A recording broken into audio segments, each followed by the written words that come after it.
Hoje é dia especial, dia das mulheres. O que seria de nós sem mulheres? Então, irmãos, trata bem hoje todas as irmãs, amém? Tá. Todos os homens têm que pegar hoje. Hoje vai ter feijoada, não é isso? Mas feijoada light, tá? Não se preocupe.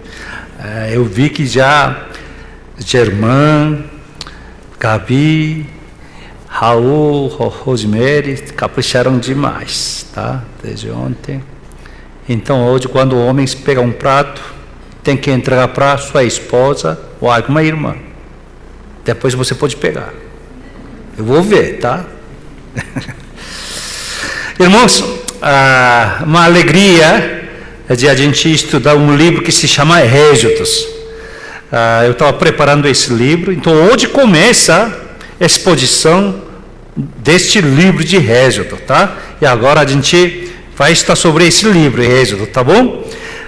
A gente estudava sobre Gênesis, só que a gente deu atenção nas personagens, a Bíblia do livro Gênesis, e agora a gente indo para Êxodos, que realmente o que a gente espera é que a nossa vida é um êxodo mesmo, não é assim? Queira ou não queira, nós fizemos o êxodo de estar aqui.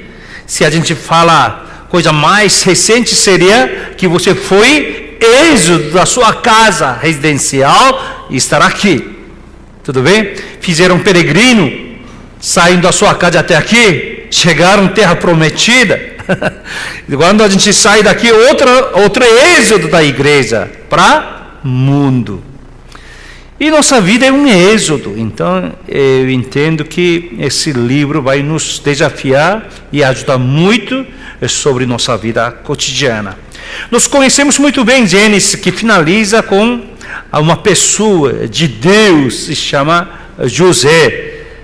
E seu pai, Jacó, pensar que seu filho foi ferido, morto por um animal selvagem, mas não era uma trama, uma conspiração dos seus filhos, do ódio. Mas Deus como preparou a vida de José, irmãos, e ele se tornou Prime Minister, primeiro-ministro de Egito, né? Um homem muito poderoso e um homem muito sábio. E assim que ele convida seu pai Jacó para ele imigrasse com toda a família, com seus irmãos e netos, morar na terra egípcia, porque a fome, grande fome, ia continuar. Então ele revela: pai, vem aqui e eu já vou preparar um terreno para vocês. E assim que eles começam a pastorear, nada mais, se elabora tudo e criando todos os animais, gados de Faraó. E assim que eles realmente conseguem adaptar bem sua vida de imigrantes, eles assentam bem uma terra, um terreno, região que chama Gozen, uma terra fértil para criar os gados. E deu tudo certo. E assim que terminava, que até Jacó ele envelhece mais e faleceu na terra do Egito, e essa família continuava. E agora, quando a gente abre Êxodo, a gente vê o outro cenário. Passaram centenas de anos, já muito tempo, certo? E 300 e poucos anos já passaram. E agora a Bíblia, Êxodo começa, já primeira página, primeiro versículo começa relatando a família e de seus descendentes de Jacó, né? Como eles imigraram. Quando Jacó imigrou a primeira vez, sua família, número era 70 pessoas. Mas essas 70 pessoas, dezenas de anos, centenas de anos, passando alguns séculos, multiplicaram, e agora milhões estão lá. E realmente esse povo crescia. Isso deu um pavor para o Faraó. Por isso, hoje, a palavra de Deus começa, versículo 8, fala assim: entre mentes se levantou o novo rei sobre Egito, que não conhecer a José. Então, até um faraó não conhecer José é uma coisa muito esquisita, né? Então, ele tem que recorrer à história para conhecer realmente o que aconteceu. Então, é muito tempo já passaram. Aí, nesse momento, o que aconteceu?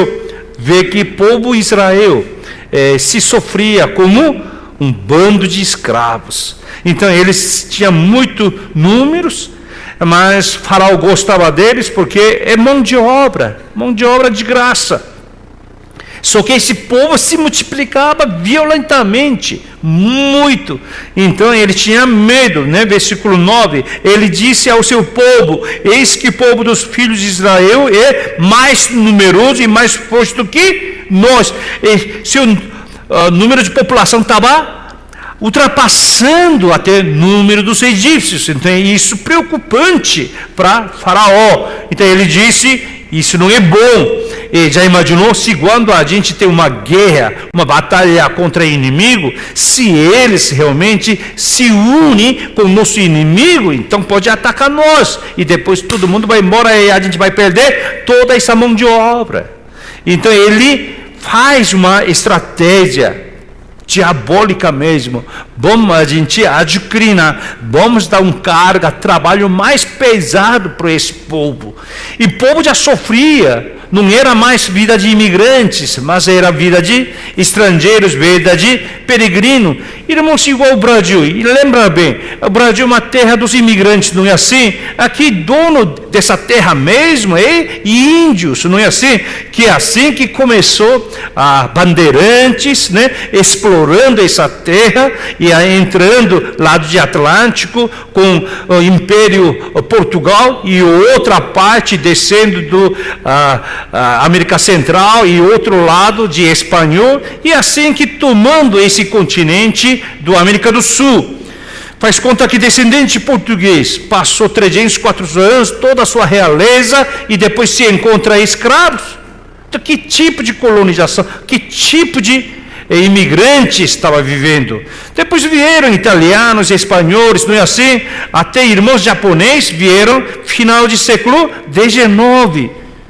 Então imagina, pessoal, e assim, depois que passa tempo, a gente vê colônia japonesa como escravos. Ainda bem que aqui não tem escravidão. Então, uma coisa muito triste, porque esse povo, Israel, se imigrou sob convite do primeiro-ministro, que era claro, é seu irmão, seu filho, e assim que eles se estabeleceram muito bem. Mas tempo passando, pode ser uma vida boa, ruim, tal, mas se encontra a vida de escravos e mão de obra, aí é coisa triste mesmo, mas aconteceu.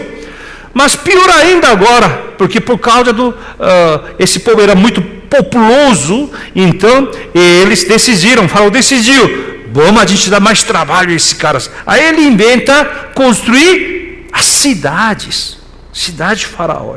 Naquela época, pessoal, a construção era coisas pesadas, não tinha equipamento, era pura mão de obra e força humana mesmo. Então tem muitos acidentes, muitos perigos. Então eles aproveitavam realmente utilizando força, né, manpower, essa mão de obra dos homens.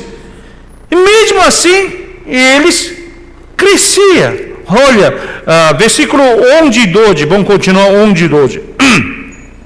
E os egípcios puseram sobre eles feitores de obras, todo mundo junto, para os afligir. E os israelitas edificaram Faraó as cidades, celeiros, Pitom e Ramassés. Até Ramassés a gente, né, dá para saber da história mesmo. Então eles realmente construíram cidade. Agora também construir uma cidade não é fácil naquela época, pessoal. Então eles aproveitavam, aí dá para ver quanta essa população que Israel tinha. Mas versículo 12, vamos lá todo mundo junto?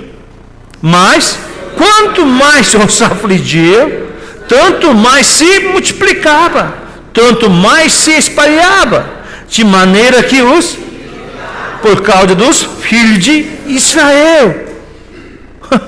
Então os egípcios com tirania faziam servir os filhos de Israel e lhes fizeram amargar tanto trabalho pesado, o custo de vida era amarga, pessoal. Olha essa expressão, aquele tirania, né, que realmente perseguia, oprimia o povo sobrecarregado. Continua.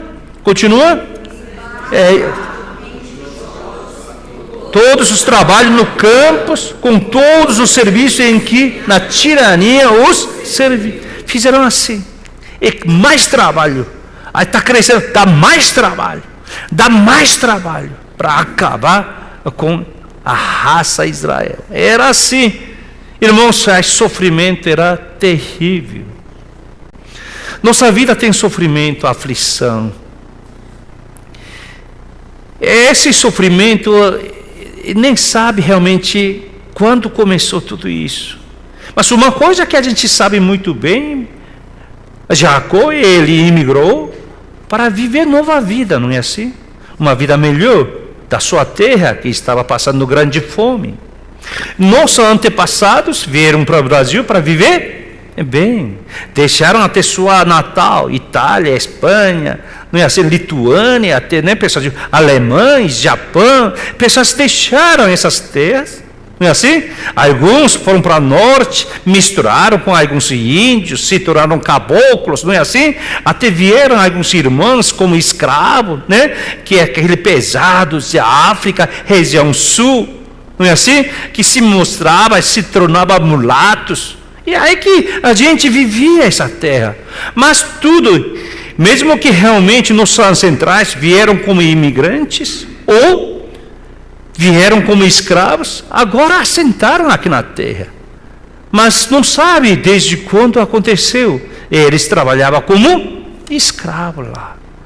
Realmente sentia essa separação, sentia esse tratamento, opressão, perseguição, tirania, trabalhos pesados, sobrecarregados, para acabar com a sua vida.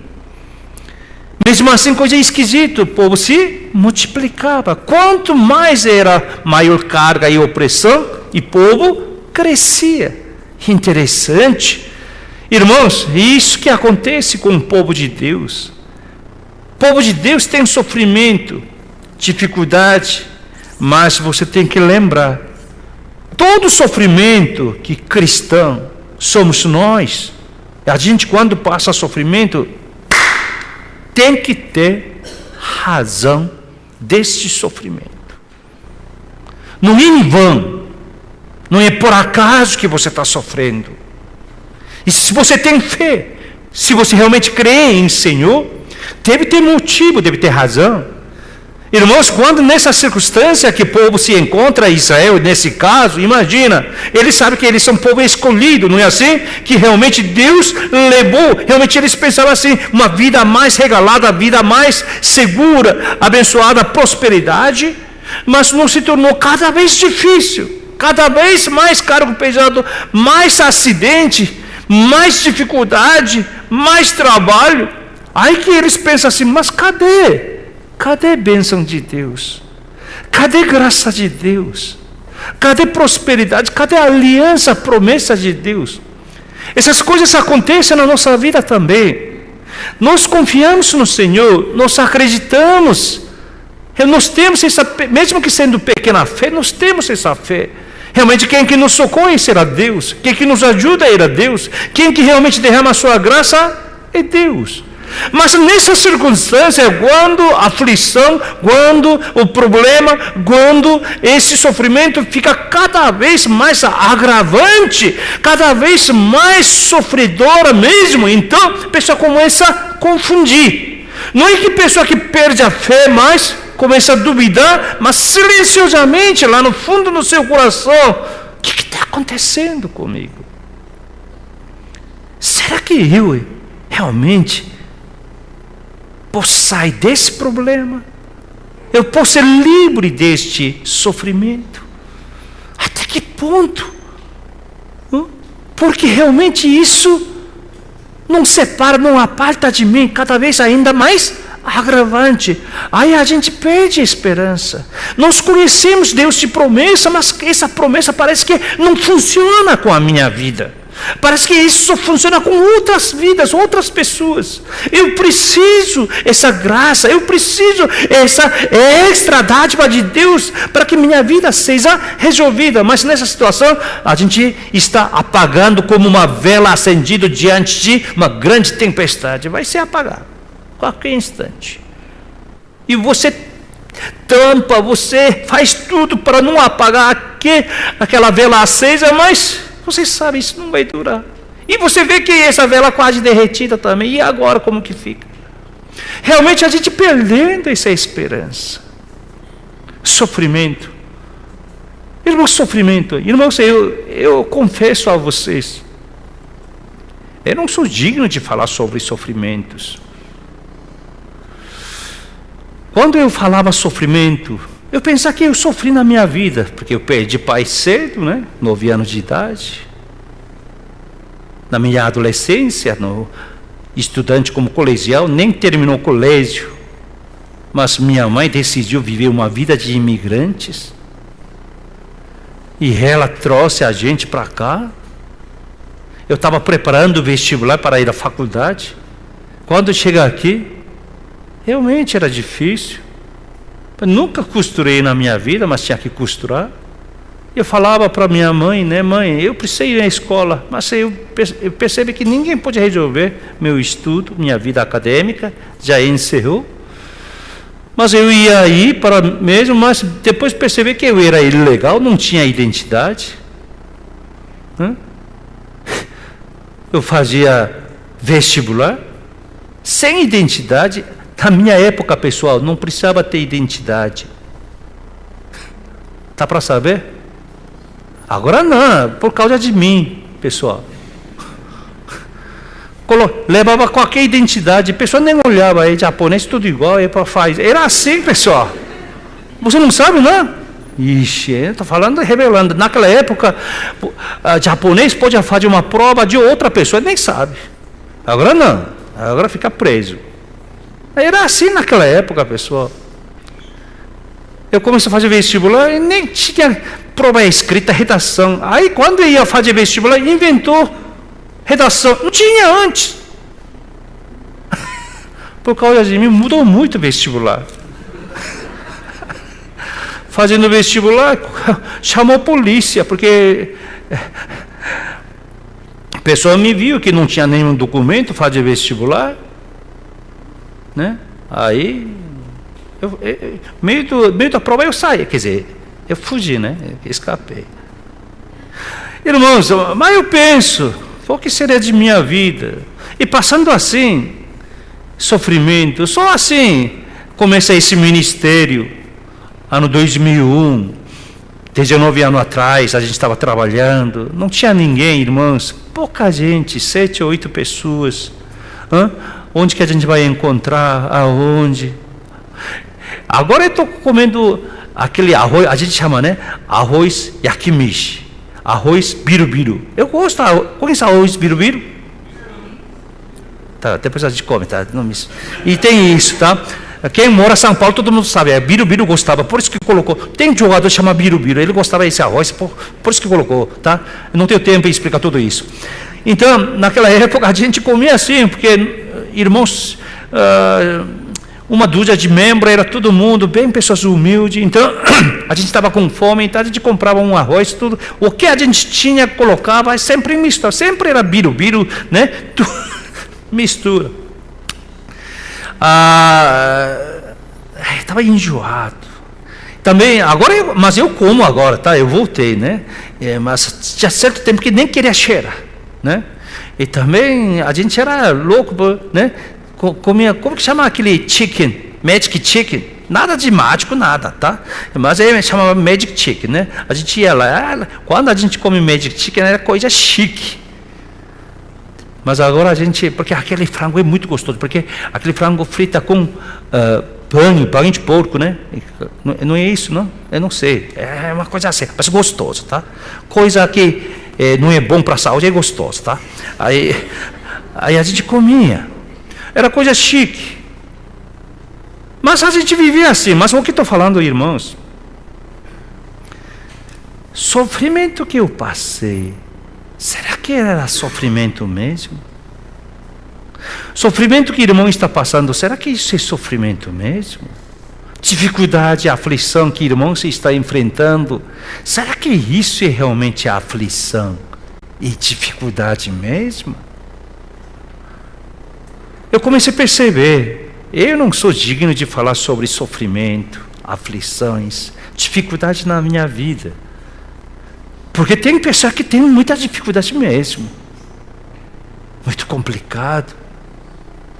Foi em 1990, pessoal. Era o meu último ano do seminário, lá em Campinas. Eu morei em Campinas uns 4 ou 5 anos lá. Né?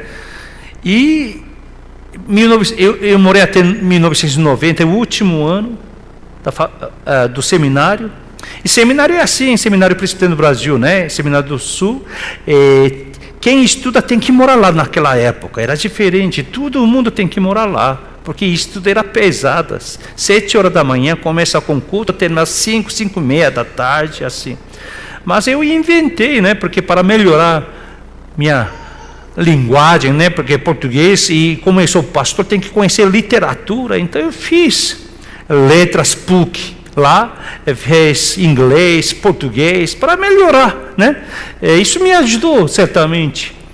Então, terminando, eu ia, né? Todo dia, 7 horas da manhã, e termina às 5, 5:30, então eu vou para...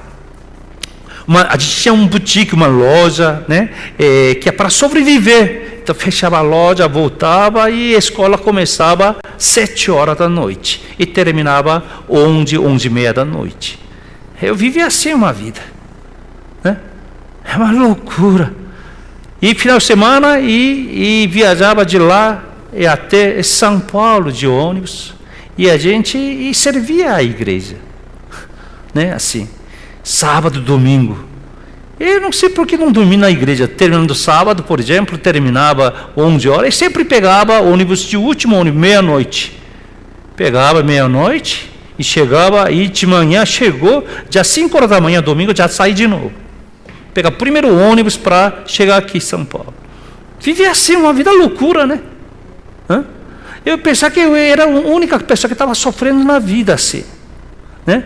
Eu trabalhava numa igreja boa, né? Onde eu fui até pastor, tal, mas naquela época eles davam uma bonificação, né? De seminarista, evangelista. Aí me dava, um presbítero me chamou, tesoureiro, você é bom evangelista, trabalhando muito, e nós queremos pagar bonificação. Aí me deu envelope, bonificação. Falei, opa, agora a minha vida é resolvida. Aí eu abri, tinha $20. Até hoje eu não entendo, por que colocou dólares? Ela pensa que eu sou americano ou estava na Estados Unidos, eu não sei. Meu primeiro salário da igreja era $20. $20 quanto que é? Nem chega a R$100. Não é assim? Você trabalha. Final, você sábado, domingo.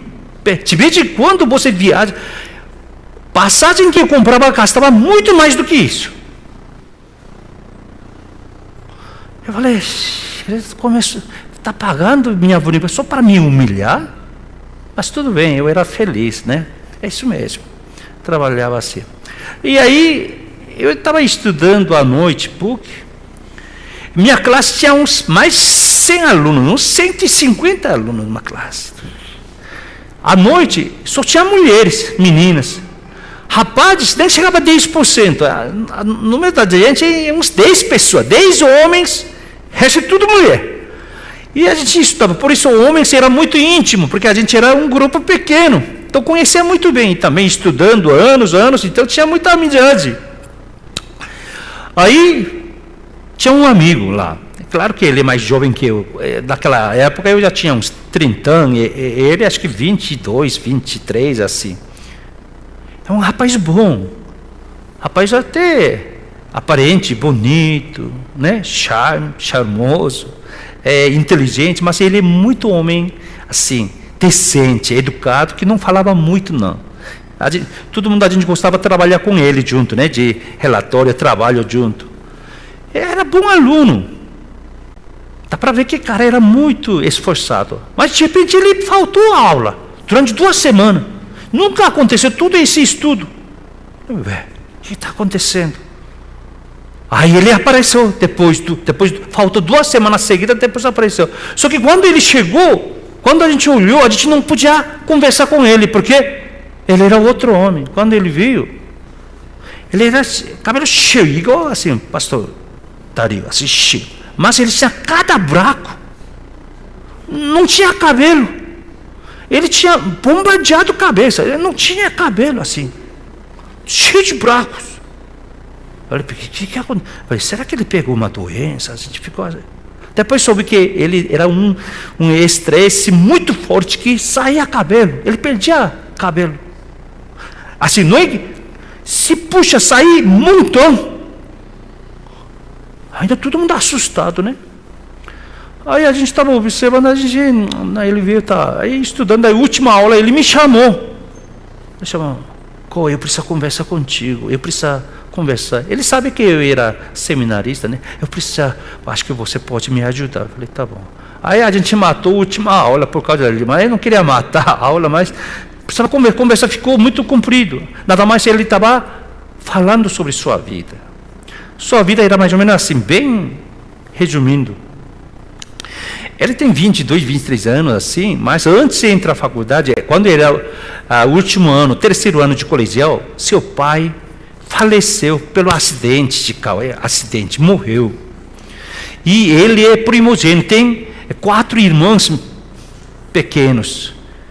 Então, não era uma família assim, rica, nada, uma família média, assim, bem simples, mas com o pai era mais suficiente para viver, mas como o pai faleceu e mãe que nunca trabalhou, e mãe começou a trabalhar como diarista, como faxineira, ela precisava, e ele também tem que fazer o último ano, então ele não conseguiu entrar na faculdade, ele tinha que trabalhar, então mãe e ele trabalhando para sustentar a família.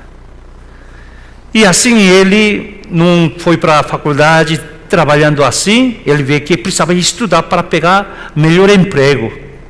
Aí ele realmente conseguiu, aí ele entrou, e no dia ele pegou um emprego. Aí então ele trabalhava o dia inteiro, assim que termina 6 horas, ele tem que correr para a faculdade. Só que 2 anos atrás, mãe adoeceu. E não tinha muito dinheiro, seguro de saúde suficiente, mãe piorando sua situação, mãe ficou quase paralisada em casa. Só fica deitado e vive de remédio e tem que olhar.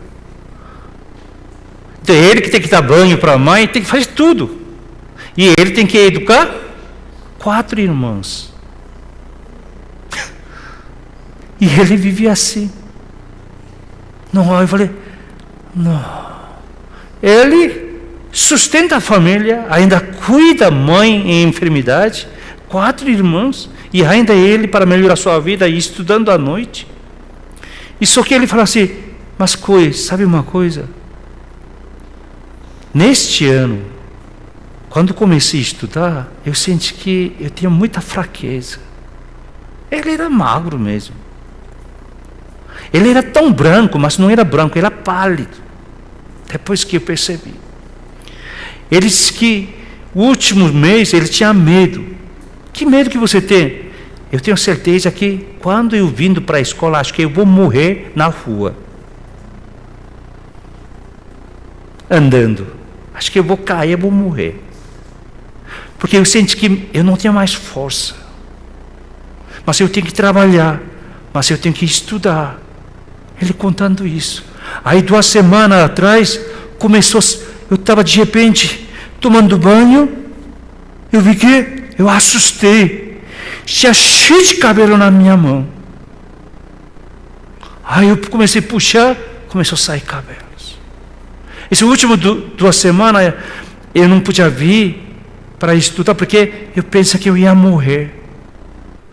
Mas você pergunta, você tem doença? Não tenho, mas eu não tenho força. Não tenho força de levantar.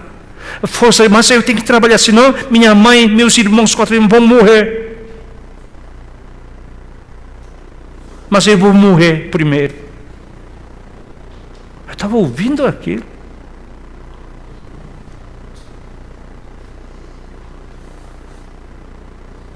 Eu entendi.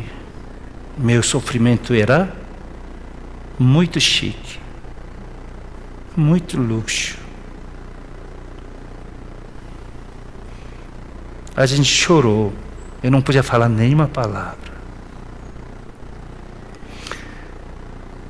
Só falei uma palavra para ele: acho que você é melhor parar de estudar, porque sua saúde nem consegue suportar esse trabalho.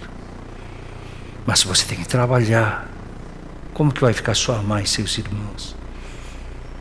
Quando recuperar um pouco de saúde, depois você continua. Tranca aí, tranca a faculdade. Faz. Ele trancou. Depois a gente não encontrou mais. Eu não sei, ele está vivo ou não. Espero que seja vivo.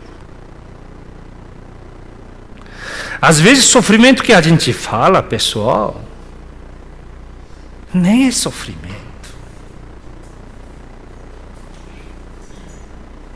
Aí me tornei pastor. Eu estava trabalhando, pastor. Eu tinha um grupo na Santa Casa, Medicina Santa Casa. O último ano de pessoa fazia discipulado comigo. Então, eu tinha uma turma de discipulado na Medicina Santa Casa. Então, uma vez por semana ou 2 por semana eu ia lá, eu ensinava a palavra. Fazia discipulado.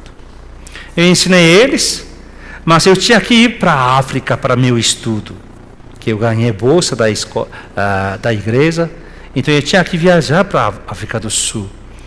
Então eu terminei, porque eles também logo vai formar tal, então eu fui. E assim, até eu voltei por causa de problema da igreja que me enviou, tinha dificuldade, então para ajudar a resolver essa dificuldade da igreja, eu retornei, né, temporariamente, mas eu vi que aí que eu fiz até formatura dele. Santa Casa me pediu fazer formatura, colação, cerimônia de colação, né, então eu fiz, né, por causa deles, assim, a escola agradecendo. Aí eu não vi ele, né? Um dos integrantes meu discipulado. Eu perguntei: cadê aquele fulano? Pastor, você não sabe? O que é? Ele morreu. Quando? Assim que o senhor foi, acho que nem 2 meses, uns 50 dias, 60 dias, depois ele morreu. O quê? Por quê? Houve acidente? Não. Ele tinha doença incurável. Ele tinha um tumor no seu cérebro. Quando ele estudava com o Senhor, o médico já deu que ele não viveria mais do que 1 ano. Esse jovem fazia discipulado comigo e sabendo que ele vai morrer. E aí eu estava pensando, mas no último tempo diz que ele passava um dor incrível por causa de tamanho de tumor. Mas ele viveu mais do que 1 ano. Mas ele viveu mais ou menos 1 ano depois, menos que 2 meses ele morreu. Eu estava pensando, esse jovem estava fazendo discipulado, não expressar nada de dor. Aí eu pensava assim, como ele sentia dor. Mas ele sorria, ele estudava, compartilhava. Até, pastor, a gente compartilhava a visão. Então, é bom, acho que eu vou fazer. Que residência você vai fazer? Porque era a época, né? Aí eu vou fazer residência, acho que é ortopedia, porque Moçambique lá tem muitas pessoas, pernas amputadas, porque lá é muita guerra, pessoas pisam na mina, detonam pernas. Acho que eu vou socorrer. A gente conversava numa boa. Ele morreu. Mas ele fazia discipulado comigo até morrer. E sempre sorria. Aí eu penso assim, quando eu tenho uma dor, eu lembro ele, mas como ele tinha dor? Mas como ele não mostrava essa dor?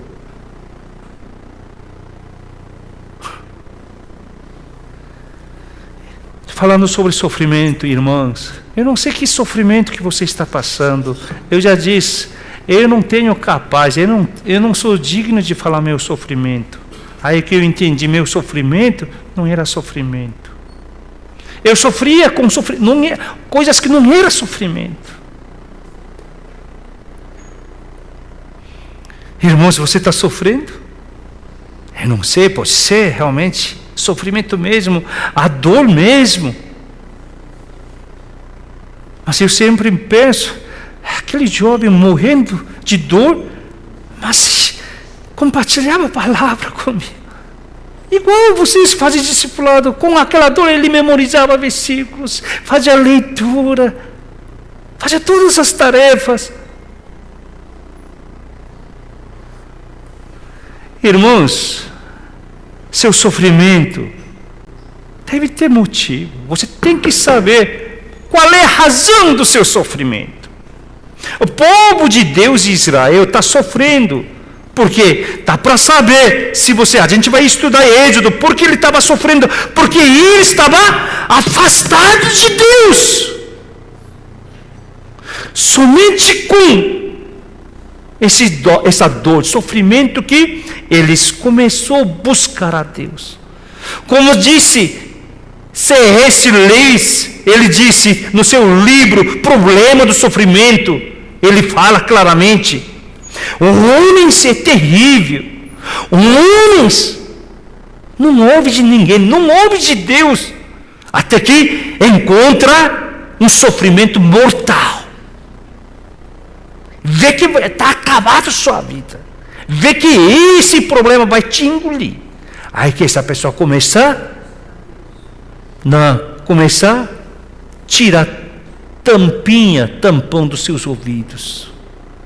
Por isso esse grande sofrimento fatal se chama alto-falante espiritual. Você só vai ouvir mensagem de Deus, palavras de Deus, só para morrer.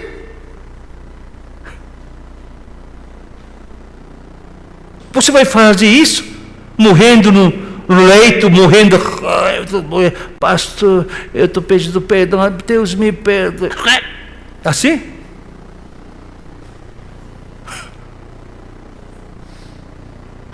Isso que quer fazer?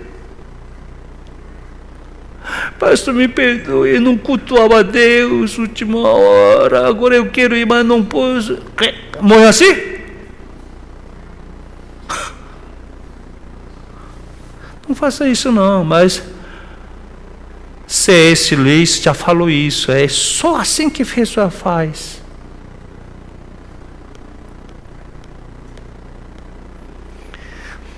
Por que tem que a gente sofrer? Porque qual é a razão do nosso sofrimento?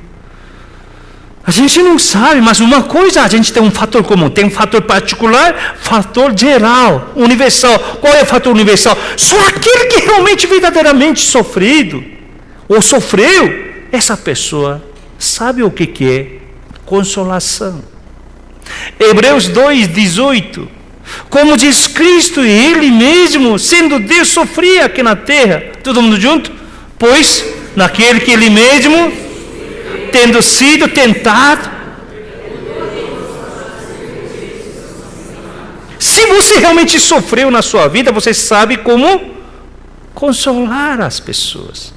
Irmãos, Isaías é um livro muito interessante. Nossa Bíblia é 66 livros. Isaías também tem 66 capítulos. Nossa Bíblia tem 39 livros de Velho Testamento e 27 de Novo Testamento.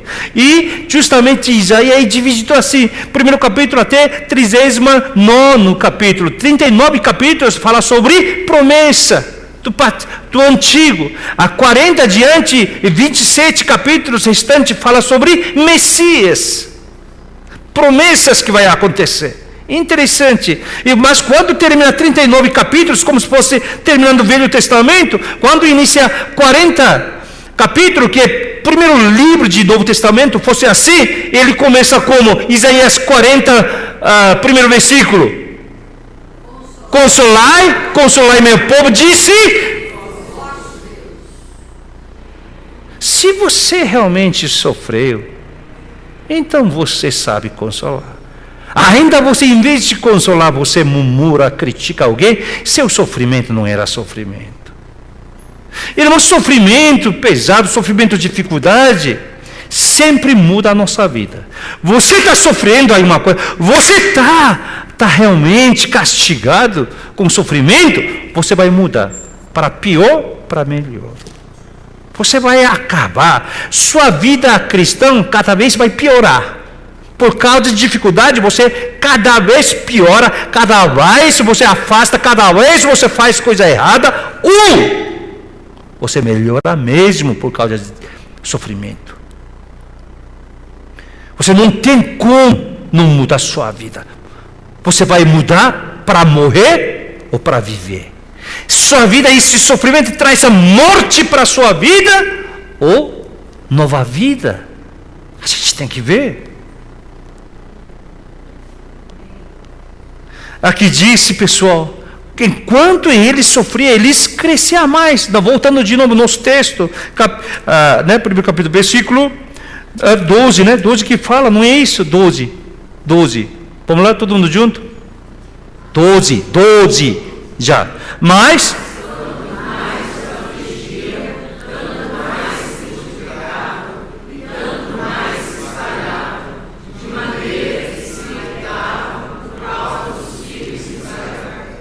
por causa do sofrimento, você está multiplicando, crescendo para morrer ou para viver? Para realmente restaurar sua vida ou destruir totalmente sua vida? Irmãos, esse sofrimento traz nosso crescimento, mas negativamente ou positivamente? A gente conhece muito bem a vida de Paulo. Isso está registrado em Atos capítulo 16. Quando a gente lê capítulo 16, Atos, vê que Paulo, ele queria evangelizar, fazer missão na Ásia. Ele queria ir, ele estava preparado, ele queria ir para a Ásia. Mas Atos 16, 6, Atos fala que o Espírito Santo impedia a sua ida. Em vez de ele ir para, ele se direciona para a Europa. Versículo 6,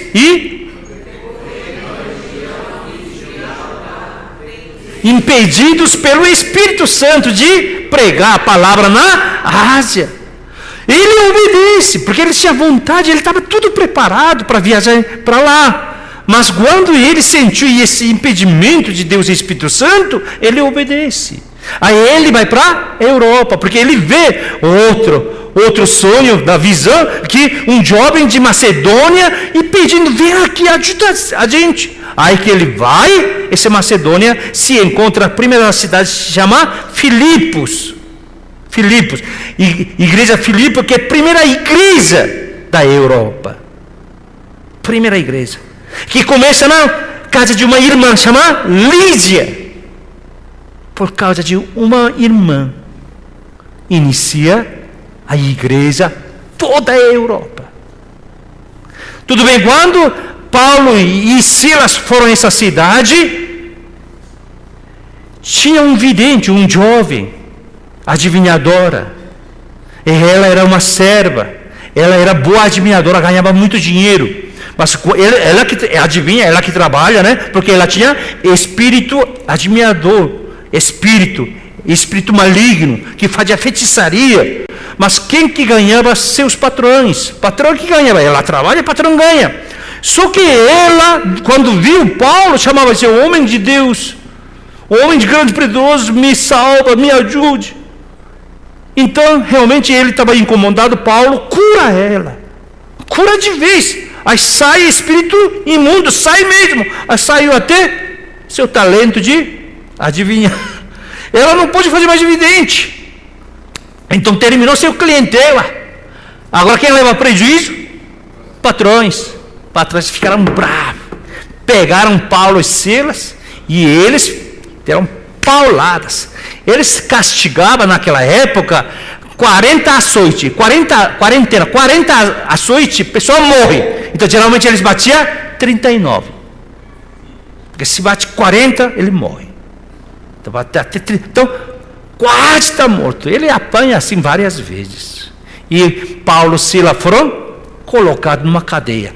Então ele podia ter pensado: pô, Deus, o que está acontecendo?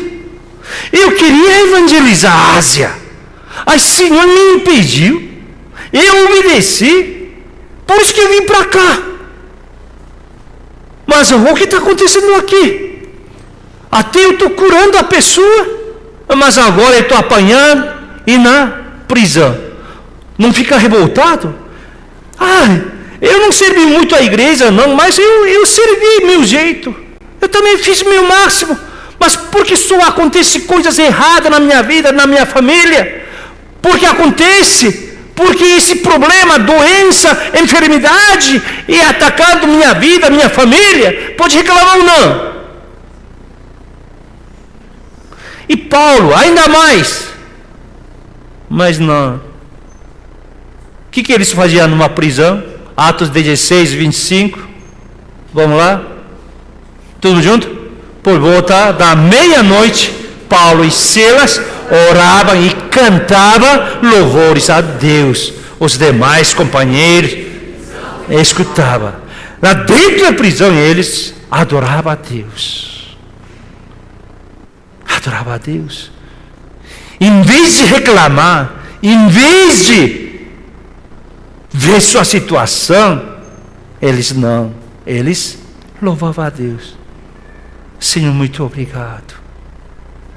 Porque minha vida, eu era perseguidor. Eu pensando como se fosse Paulo. Eu matava cristãos, eu castigava, eu colocava, mas agora eu estou sofrendo pelo nome do Senhor. Agora eu pergunto, quando foi a última vez que você apanhou por causa do nome do Senhor Jesus Cristo? Quando pela última vez por causa de adorar a Deus, cultuar, orar, alguém te xingou? Geralmente a esposa tem, marido xinga. Você está namorando com Jesus? Não? Eu sou pastor, pessoa se reclama. Um dia uma irmã estava chorando porque eu disse: pastor, meu marido diz que eu estou amando mais a igreja do que ele. Eu estou amando mais Deus do que ele. Ele diz que tem que escolher Deus ou ele.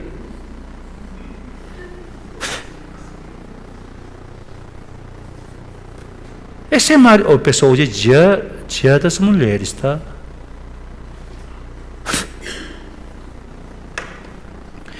Irmãos, a gente não ora, a gente não aprendeu João. Antes de a gente começar, eu preguei 2 vezes sobre João, não é assim? Lá tinha um texto, não é assim? Se você pede em nome do Senhor Jesus Cristo o que você quiseres, Ele vai. Se você sopre pelo nome dEle, essa pessoa que é digna de receber pelo nome dEle. Mas se você nunca sofreu pelo nome dEle, então presta atenção. A gente tem que ter vergonha diante de Paulo e Silas.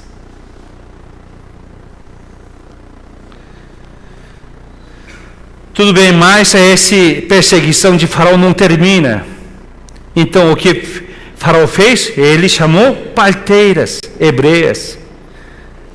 Naquela época não tinha ginecologista não, pessoal, é parteira, tá? Quando uma mulher hebreia tá hora de parto, então precisa de parteiras. Então chamou parteiras chefonas, chefes. Chama Sifra, né, versículo, vamos lá, 15. Vamos lá, versículo 15. O rei do Egito, hebreias, das quais uma se chamava Sifra e outra Puá. Acho que chefe, né? Pessoas mais líderes dessa parte. Chamou. Sabe o que ele falou? Quando vocês ajudam, né? Gestante da luz, né? Se for menino, mata. Quando tirando o menino, se for menino, sei lá, torce o pescoço, ou tampa nariz, sei lá, faz alguma coisa para matar. Hã? Não é assim?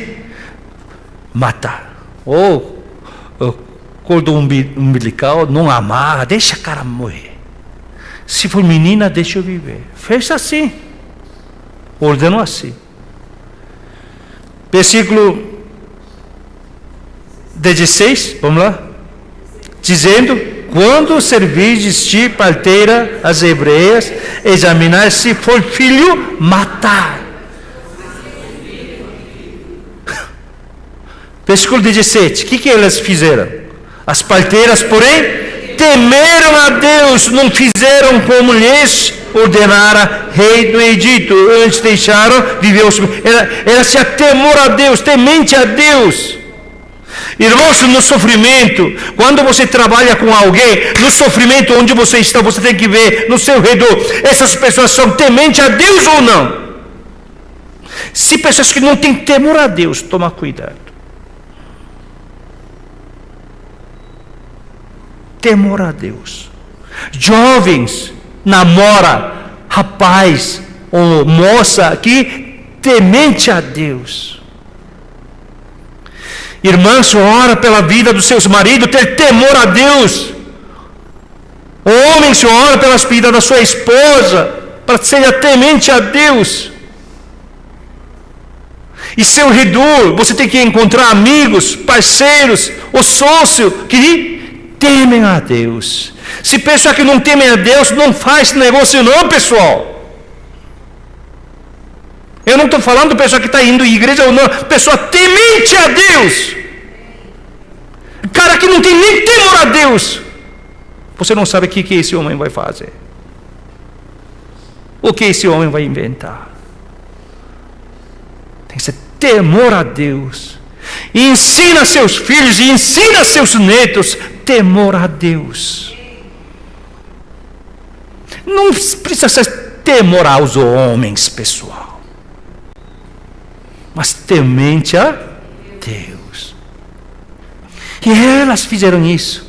Aí Faraó, rei do Egito chama Faraó, tá? Faraó não é nome, Faraó é título, entendeu? Título. Então Faraó, rei de Egito, é a mesma coisa. Então Faraó viu que mas tendo meninos, ele não pesquisa, né? Ainda tem, o que está acontecendo? Chamou. Aí elas mentem, né? Elas falaram assim: hebreias são muito saudáveis, muita saúde. Por isso, quando a gente chega, já nasceu. Por isso a gente não pode fazer nada. Mas falar é fácil, mas isso é vida ou morte, não é assim? Então, Faraó decreta: agora, quando nasce menino, todo mundo joga fora onde? No rio Tietê, Nilo. Joga fora lá. Estou vendo que você está dormindo ou não. Pensa que num rio está dormindo. Ai, rio Pinheiros lá, Tietê. Foi decretado assim. Mas eu gostaria de ler com vocês versículo 20 e 21. Todo mundo junto. Para encerrar, 20 e 21. Já.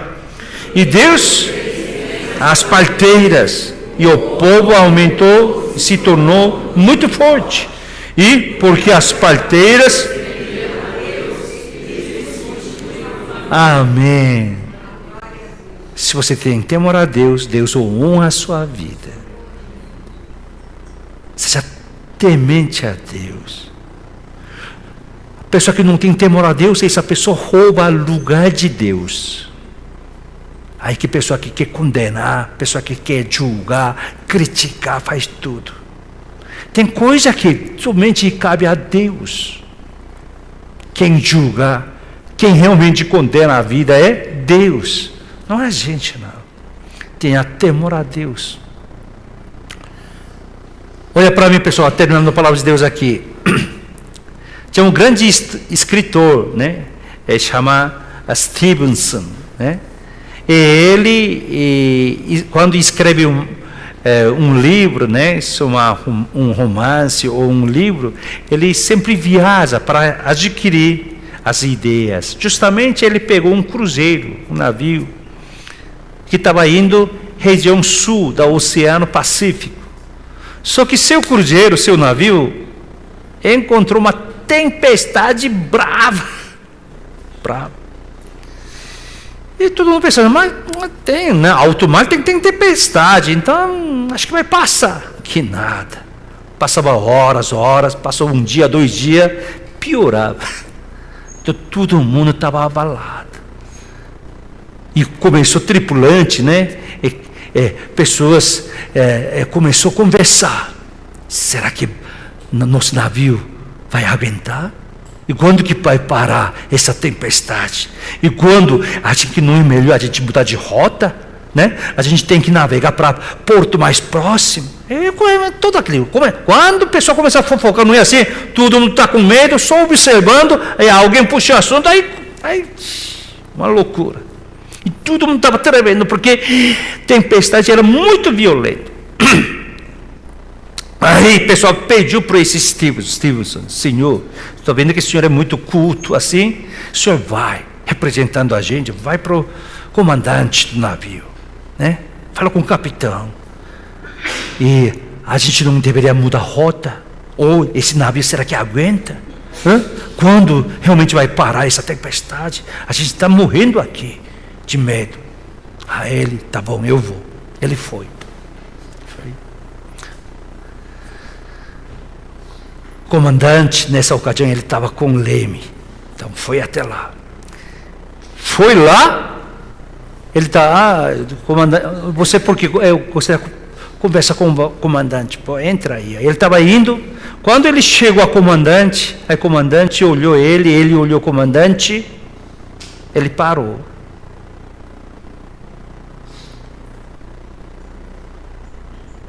Assim, parou, ele olhou. Ele foi embora. Nem conversou com o comandante, foi embora. Então quando ele voltou, outras pessoas que estavam, né, viajando, e eles estavam falando: o que o comandante falou? Vai mudar de rota? Como que vai fazer? Quando que vai parar? Esse cruzeiro, navio vai aguentar? Toda essa história. Aí ele falou assim: não, eu não conversei nada. O quê? Por que você não conversou? E a gente está morto. Não. Sabe uma coisa? Quando eu fui lá encontrar ele, eu encontrei ele. Quando eu olhei o rosto dele, era tão paz. Ele estava sorrindo, me atendendo: vem, senhor, vem aqui. Mas quando eu olhei olhos, o sorriso dele, eu tinha certeza que nosso navio está seguro. Nem precisava conversar. Quando o discípulo do Senhor Jesus Cristo e ele estava navegando junto, encontrou grande tempestade, ventania, e eles que eram pescadores, conheciam aquela região, conheciam navegar, manipular muito bem barco, mas ele estava gritando: socorro, a gente vai morrer agora nesse alto mar. Cadê nosso mestre estava dormindo na polpa do barco. O que eles fizeram? Eles acordaram: Senhor, o senhor está dormindo, o senhor vai deixar a gente morrer aqui? Já imaginou? E eles viram o Senhor dormindo em paz. Aquela não era a mensagem. Se o Senhor dormindo em paz, eles deveriam, acho que vai ser tudo bem.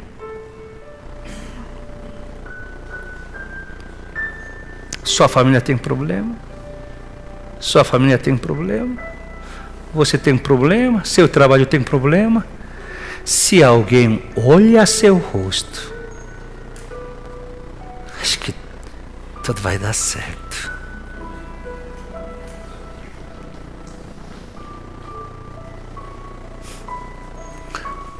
Tudo vai dar certo.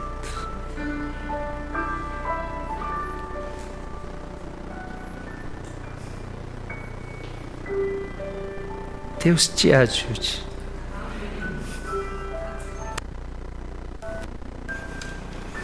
Oremos.